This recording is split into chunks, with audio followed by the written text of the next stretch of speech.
লক্ষাধিক ভক্তের সমাগম হয় নৈহাটির এই কালী পুজোয়। কিন্তু কেন এই মাকে ডাকা হয় বড় মা, তার পিছনে রয়েছে এক কাহিনী। আসলে নৈহাটির কালী মা আকারে এবং উচ্চতায় বিশাল, প্রায় 21 ফুটের কাছাকাছি, সেই কারণে তাকে বড় মা ডাকা হয়। শতবর্ষ এই পুজো আগে এত জনপ্রিয় ছিল না। হঠাৎ কেন মানুষের মধ্যে এই দেবীর দর্শন করতে যায় জানেন? নেপথ্যে রয়েছে এক কাহিনী। ভবেশ চক্রবর্তী নামে এক ব্যক্তি তার 4 বন্ধুর সঙ্গে নবদ্বীপে ভাঙা রাস দেখতে চান। সেখানে বড় বড় কালী মূর্তি দেখে তিনি অবাক হন। তখনই তিনি সিদ্ধান্ত নেন নৈহাটিতে একটি বিশাল রক্ষাকালী মূর্তি গড়ে তুলবেন। রাস্তার ধারে এই মূর্তি তিনি পুজো শুরু করেন। ভবেশ চক্রবর্তী এই মূর্তি স্থাপন করেছিলেন বলে এই দেবীকে ভবেশকালীও বলা হয়। প্রত্যেক বছর লক্ষ লক্ষ ভক্ত ছুটে আসেন একবার মায়ের দর্শন পাওয়ার জন্য। এই দেবী নাকি জাগ্রত, এমনই বিশ্বাস করে মানুষজন। মায়ের সারা গা জুড়ে সোনার অলংকার দেখে অবাক হতে হয়। সোনা বা রূপো ছাড়া অন্য কোনো অলংকার কিন্তু দেবীকে পরানো হয় না। তবে যা কিছু অলংকার থাকে সেগুলো কিন্তু ভক্তদের দান করা। তবে বড় মার পুজো শুরু না হওয়া পর্যন্ত নৈহাটিতে অন্য কোথাও পুজো হয় না। 5 দিন ব্যাপী এই পুজোর গুরুত্ব তাই নৈহাটিবাসীদের কাছে কিন্তু অপরিসীম। কয়েক বছর হলো নৈহাটিতে কিন্তু বড় মার মন্দির স্থাপন করা হয়েছে এবং যার উচ্চতা কিন্তু খুব একটা বড় না।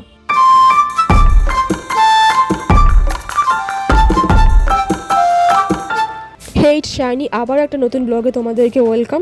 অ্যান্ড যারা আগেও আমার ব্লগ দেখেছে তাদেরকে ওয়েলকাম ব্যাক। তো আজকে আমি যাচ্ছি নৈহাটির বড়মার মন্দিরে পুজো দিতে, এবং সেখানে গিয়ে আমি কি কি করব সেটা তোমাদের সাথে শেয়ার করব, এবং কি করে যেতে হয় সেখানে, এবং সেখানে গিয়ে কি কি আছে সেটাও তোমাদের সাথে শেয়ার করব। তো চলো ভিডিওটা শুরু করা যাক। তো আমি সেখানে গিয়ে পৌঁছেছিলাম হাবড়ার জয়গাছি থেকে যে বাস পাওয়া যায় সেখান থেকে নৈহাটি একদম পুরো ডিরেক্ট যাবে, এবং নৈহাটি হলো লাস্ট স্টপেজ। কিন্তু এবার অনেকের তো মনে হতেই পারে যে আমার বাড়ি তো হাবড়াতে না, বা আমার বাড়ি হাবড়ার নিকটবর্তী স্থানে না, তো আমি কি করে যাব। কিন্তু আমি বলে রাখি, বারাসাত থেকেও কিন্তু বাস পাওয়া যায় এবং শিয়ালদা থেকে কিন্তু ডিরেক্ট নৈহাটির ট্রেন পাওয়া যায়। তো তোমরা যে কোনো উপায়ে আর কি যেতে পারবে, শুধু যে হাবড়ার জয়গাছি থেকেই বাস ধরে যেতে হবে এমন কিন্তু কোনো কথা নেই। এবং শিয়ালদা যেহেতু একটা মানে লোকাল মানে জিনিস, মানে সবাই চেনে আর কি, তো তোমরা শিয়ালদা থেকে কিন্তু ডিরেক্ট নৈহাটির ট্রেন পাওয়া যায়, ঘন্টায় ঘন্টায় ট্রেন যায় আর কি। তোমরা কিন্তু সেখান থেকেও চলে যেতে পারো। তো একটা ট্যুরে যাব, কিন্তু সেখানকার সাইট সিন না দেখালে কিন্তু ভিডিওটা অসম্পূর্ণ থেকে যায়। মানে শুধু যে জায়গাটা দৃশ্য দেখবো সেটা কিন্তু না, যে সাইটে যে আমরা মানে যাত্রা পথে আর কি যে সাইট সিনগুলো আছে সেগুলোও কিন্তু দেখাতে দেখাতে যাব। তো দেখো এই যে যেগুলো আছে সেগুলো কিন্তু সাইট সিন, এবং হচ্ছে কিনা নৈহাটি যেখানে আছে সেটা কিন্তু আমরা একদম পুরো হাইওয়ের ওপর দিয়ে পড়বে, এবং সারা রাস্তা কিন্তু এরকম মানে ধান টান চাষ করা আছে আর কি। সাইট সিন দেখাতে দেখাতে তোমাদের একটা কথা বলে রাখি, তোমরা কিন্তু গুগলে গিয়ে দেখতে পাবে যে মানে মন্দির খোলার সময় হচ্ছে সকাল 8টা থেকে 1টা পর্যন্ত, আবার 4টে থেকে 8টা পর্যন্ত, কিন্তু এটা কিন্তু সম্পূর্ণ মিথ্যে কথা। এবং আমি অনেক ব্লগেও দেখেছি যে হচ্ছে কিনা 1টা পর্যন্ত লেখা মানে বলা থাকে, সেটা কিন্তু না। আমি সেখানে গিয়ে পৌঁছেছিলাম 2টোর সময়, কিন্তু আমি কিন্তু তাও পুজো দিয়ে এসেছি। ওটা কিন্তু 2:30টে পর্যন্ত খোলা থাকে, মানে সকাল 8টা থেকে 2:30টে পর্যন্ত খোলা থাকে মানে মন্দিরটা আর কি। মানে তোমরা সেখানে গিয়ে পুজো দিতে পারো খুব ভালোভাবেই। এবং আরও একটা গুরুত্বপূর্ণ কথা, দক্ষিণেশ্বরে তোমরা গিয়ে যেরকম হারে লোকজন দেখতে পাবে, তো সেরকম কিন্তু লোকজন এখানে অত নেই। মানে এখানে কিন্তু ভিড় কম, এমনি নর্মাল মন্দিরের মতো, কিন্তু যেহেতু জাগ্রত দেবী তো এখানে কিন্তু একটু মানে সেই তুলনায় ভিড় আছে, কিন্তু ভিড় নেই। মানে তুমি 20 মিনিটের মধ্যে পুজো দিয়ে চলে আসতে পারবে। এবং অনেকের মনে হতেই পারে যে আমাদের বাড়ি মানে নৈহাটি থেকে তো অনেকটা দূর, কিন্তু তোমরা কিন্তু 2:30টার মধ্যে গিয়ে পৌঁছালে সেখানে কিন্তু বেশ দিব্য ভালোভাবে পুজো দিয়ে দিতে পারবে। নৈহাটির যে বড়মার মন্দিরটা আছে সেটা কিন্তু একদম পুরো স্টেশনের গায়ে আছে আর কি। এবং অন্য যে অপোজিট যে সাইডটা আছে সেখানে কিন্তু ফেরিঘাট আছে, এবং মানে গঙ্গার উপরে যে ফেরিঘাট সেটাই আছে। মানে তোমরা কিন্তু চাইলে ওখান থেকে গঙ্গা জল কালেক্ট করেও নিয়ে আসতে পারো। সত্যি কথা বলতে কি, আমি যে ভগবানের কাছে কিছু চাইতে যাচ্ছি সেটা না। আসলে আগেরবার যখন আমি ব্যান্ডেল চার্চে গিয়েছিলাম আর কি ভিডিও করতে, তখন কিন্তু আমি এই নৈহাটির বড়মার যে মন্দিরটা সেটা আমি দেখতে পেয়েছিলাম, কিন্তু আমি পুজো দিইনি, কারণ আমি ভগবানের খুব একটা বিশ্বাস করতাম না। কারণ আমি আমার আর্থিক অবস্থা খুব একটা যে ভালো ছিল আগে, কিন্তু তা না। কিন্তু আমি মনে মনে আর কি বলতে বলতে যাচ্ছিলাম, এতই যখন জাগ্রত তাহলে হচ্ছে কিনা আমার একটা চ্যানেলে 1 লাখ ভিউজ এসে দেখা।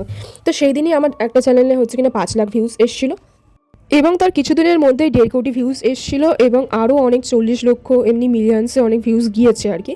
এবং আমি এক্সপেক্ট করেছিলাম ফেব্রুয়ারির মধ্যে আমার 10K সাবস্ক্রাইবার হয়েই যাবে। সেখানে আমার এখনও ফেব্রুয়ারি মাস শেষ হয়নি, তো সেখানে আমার 50K সাবস্ক্রাইবার মানে 50,000 সাবস্ক্রাইবার হয়ে গেছে, যেটা সত্যি কথা বলতে কি আমার মানে ধারণারও বাইরে। তো আমি অনেক কিছু না চেয়েই আর কি পেয়ে গেছি মানে মার কাছ থেকে।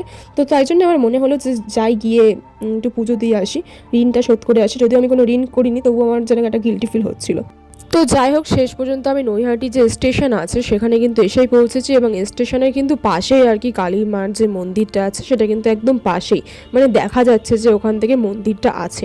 হাঁটতে হাঁটতে মার্কেটের মধ্যে দিয়ে আর কি এগিয়ে যাচ্ছিলাম এবং এই জায়গাটা কিন্তু আমি আগেও এসেছি, যদিও আমার খুব চেনাশুনো, এবং সেখানে দেখতে পেলাম যে আর কি মায়ের ডালা বিক্রি হচ্ছে এবং এই ডালাগুলো কিন্তু 50 টাকা করে নিয়েছিল। তো আমি একটা নিজের জন্য পুজো দিলাম এবং আর একটা আমার মাসি টাকা দিয়েছিল, তো তার জন্য পুজো দিলাম। এবং দেখো আমরা কিন্তু মন্দিরের ধারে এসে গিয়েছি এবং এখানে কিন্তু কত লোকে মানত করেছে, শুধু সেটা দেখলেই মাথা নষ্ট। এখানে যে যা আসে মানত করে যাচ্ছে।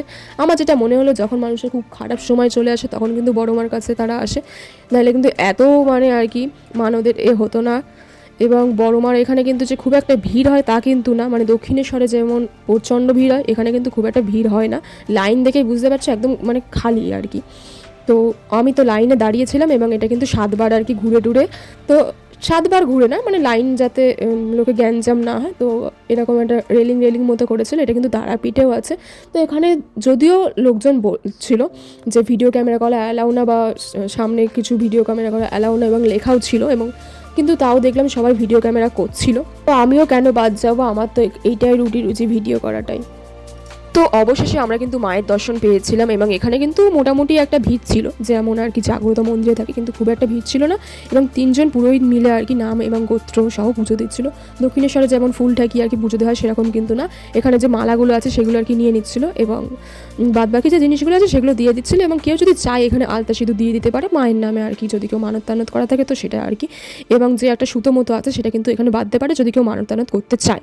তো মানে সুতো দেখেই বুঝতে পারছো যে কত লোকে আর কি মানত করে গিয়েছে। এবং এটা হচ্ছে কিনা যে মন্দিরটা আছে তার বাইরে। এবং আমি পুজো দেওয়া হয়ে গিয়েছে এবং বড় মা মাথায় লেখাও হয়ে গিয়েছে, তো সেটা নিয়ে আর কি যাচ্ছিলাম মার্কেটের মধ্যে দিয়ে যে কিছু কেনা যায় কিনা, মানে যে মার্কেট আছে, কিন্তু সেখানে না অ্যাকচুয়ালি মার্কেটে ঠাকুরের জিনিসপত্র থেকে বেশি জামা কাপড়ের দোকান। আমি একটা জিনিস খেয়াল করে দেখলাম, কারণ এখানটা হচ্ছে কিনা ব্যাক সাইড, মানে দক্ষিণেশ্বরে যেমন শুধু মানে জিনিসপত্র স্কাই ওয়াকে যেমন আছে আর কি, তো সেরকম কিন্তু নেই। এবং এখানে যখন আমি পুজো দিতে গিয়েছিলাম আমার কিন্তু পুজো 20 মিনিটের মধ্যে কমপ্লিট হয়ে গেছিলো। দক্ষিণেশ্বরে কত লাইন দিয়ে আর কি, বা তারাপীঠে অনেকটা লাইন দেওয়ার পরে দাঁড়িয়ে থেকে তাই পুজো দিতে হয়। তো দেখো ওই যে ঝুড়িগুলো ছিল সেগুলো আর কি নিয়ে নিয়েছে এবং জুতো যেটা ছিল সেটা ওরা দিয়ে দিয়েছে, মানে ওদের এরমই পলিসি। এবং মনে হয় ঠিকই আছে, কারণ 50 টাকার ডালায় আলতা সিঁদুর আর কি আরও অনেক কিছু দিয়েছিল, ফুলের মালা মিষ্টি, আর কী বা দিতে পারে। এবার যদি ঝুড়িটাও দিয়ে দেয় ওদের কি লাভ থাকবে। তারপরে যারা বাসে যাবে ভাবছে, তাহলে কিন্তু স্টেশনের পাশেই আর কি ওখানে বাস দাঁড়িয়ে থাকে, তো তোমরা সেখান থেকে কিন্তু বাসে উঠতে পারো। এবং কেন জানি না আমার আজকে কপালটা খুবই ভালো ছিল, কারণ হচ্ছে কিনা আমি কিন্তু জানলার ধারে সিট পেয়েছিলাম এবং আমি কিন্তু নৈহাটি বড়মার মন্দির ছেড়ে চলে যাচ্ছি। সত্যি কথা বলতে খুব একটা মনের মধ্যে যেন কেমন একটা খারাপও লাগছিল, তো আর কি করা যায়, বাড়িতে যেতে হবে। তো আজকের ভিডিওটা এই পর্যন্তই ছিল। এরকম ইন্টারেস্টিং ব্লগ কিন্তু আমার চ্যানেল আসতেই থাকে এবং আরও আর কি মেকআপ ভিডিও, তারপরে কুকিং ভিডিও, এগুলো কিন্তু আসতেই থাকে। কিন্তু এইটা কিন্তু আমার চ্যানেলের মেন টপিক। আমার চ্যানেলের যে মেন ভিডিও সেটা হচ্ছে কিনা ট্রাভেল ব্লগ, আমি যেখানে যেখানে ঘুরে বেড়াই সেগুলো আর কি তোমাদের সাথে তার গ্লিমস শেয়ার করি। তো দেখা হচ্ছে নেক্সট ভিডিওতে। Bye guys.